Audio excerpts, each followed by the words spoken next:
Assalamualaikum warahmatullahi wabarakatuh. Bismillahirrahmanirrahim.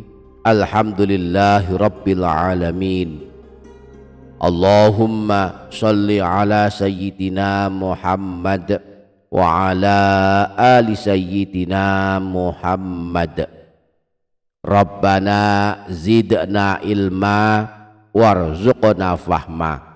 Rabbi shrah li sadri wa yassir li amri wahlul 'uqdatam min lisani yafqahu qawli. Amma ba'du, selamat datang kembali di channel Menebar Hikmah Meraih Berkah. Para sahabat, di dalam kitab At-Tibyan fi Adabi Hamalatil Quran, Imam Nawawi menyebutkan 5 amalan sebelum tidur. 5 amalan ini berupa ayat dan surah-surah pendek dalam Al-Quran yang rahasia keutamaannya siapa yang membacanya sebelum tidur, maka Allah akan menolongnya dan melindunginya, menuliskan untuknya pahala ibadah sholat malam, bahkan kelak mempersilakan masuk surga sebelah kanan. Insya Allah kita akan mempelajari kembali amalan-amalan sebelum tidur yang amat dahsyat keutamaannya ini. Pastikan para sahabat terus menyimak video ini hingga menit terakhir, dan mari aminkan doa berikut ini. Ya Allah, ampuni kami semua, kedua orang tua kami, guru-guru kami, dan segenap kaum muslimin. Ya Allah, sihatkanlah jasmani rohani kami, berikanlah kami kecukupan rezeki, berikan kami kemudahan dalam segala urusan, keselamatan dari segala penyakit, keselamatan dari siksa kubur dan siksa neraka. Amin Allahumma amin. Para sahabat Menebar Hikmah Meraih Berkah channel, Imam Nawawi menjelaskan dalam kitab At-Tibyan sebagai berikut. Yustahabbu an yaqra'a indan naumi ayatal kursiyyi wa qul huwallahu ahad wal mu'awwidzatain wa akhir suratil Baqarah. Dianjurkan sebelum tidur untuk membaca ayat kursi, surah Al-Ikhlas, surah Al-Falaq, dan surah An-Nas, dan 2 ayat terakhir dari surah Al-Baqarah. Inilah beberapa amalan, beberapa ayat dan surah pilihan yang dianjurkan dibaca sebelum tidur. Yang pertama, membaca ayat kursi. Barang siapa yang suka membaca ayat kursi sebelum tidur, maka Allah akan menyayanginya dengan menolongnya, melindunginya dari gangguan setan dan dari segala keburukan. Anjuran membaca ayat kursi ini disebutkan dalam hadis riwayat Imam Bukhari dari Sayyidina Abu Hurairah, idza awaita ila firashika faqra ayatal kursiyyi lan yazala ma'aka minallahi hafizun wala yaqrabuka syaitanun hatta tusbiha. Jika engkau akan berangkat tidur, maka bacalah ayat kursi, maka Allah akan senantiasa menjagamu selama engkau tidur, dan setan pun tidak berani mendekatimu hingga masuk waktu subuh.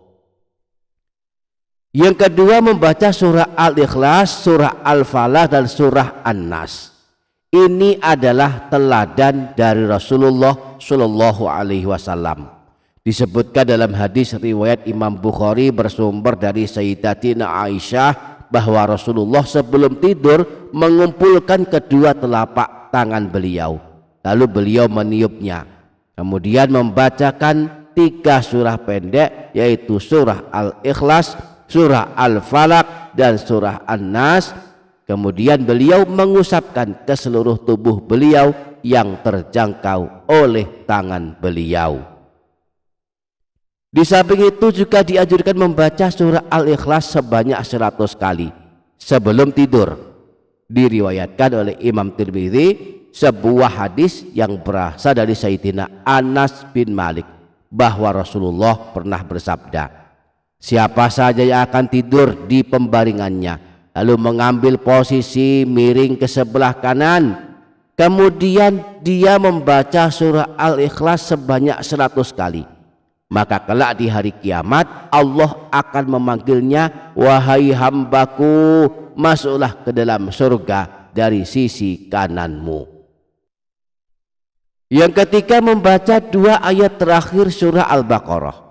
2 ayat terakhir surah Al-Baqarah adalah termasuk ayat-ayat cahaya, sebab dengan mengamalkannya bisa menjadi cahaya petunjuk bagi hati yang mengamalkannya. Di samping itu, membaca 2 ayat terakhir surah Al-Baqarah memiliki keutamaan yang luar biasa. Dalam hadis riwayat Imam Bukhari dari Sayyidina Abu Mas'ud Al-Badri disebutkan bahwa Rasulullah pernah bersabda, al-ayatani min akhir suratil baqarati man qara'ahuma fi lailatin kafatahu. 2 ayat terakhir surah Al-Baqarah, barang siapa membacanya pada suatu malam, maka keduanya akan mencukupinya. Di dalam kitab Syarah Sahih Muslim, Imam Nawawi menyebutkan 2 makna tentang maksud hadis ini. Beliau menjelaskan bahwa yang dimaksud 2 ayat terakhir dari surah Al-Baqarah mencukupi pembacanya adalah mencukupinya sebagai ganti sholat malam, atau mencukupinya melindunginya dari segala keburukan. Kemudian di samping itu sebelum tidur juga dianjurkan membaca surah Al-Mulk atau surah Tabarak. Siapa yang melazimkannya kelak selamat dari siksa kubur. Sayyidina Abdullah bin Mas'ud pernah berkata, sebagaimana diriwayatkan Imam An-Nasai, man qara'a tabarakalladzi biyadihil mulku kulla lailatin mana'ahu Allah biha min azabil qabri.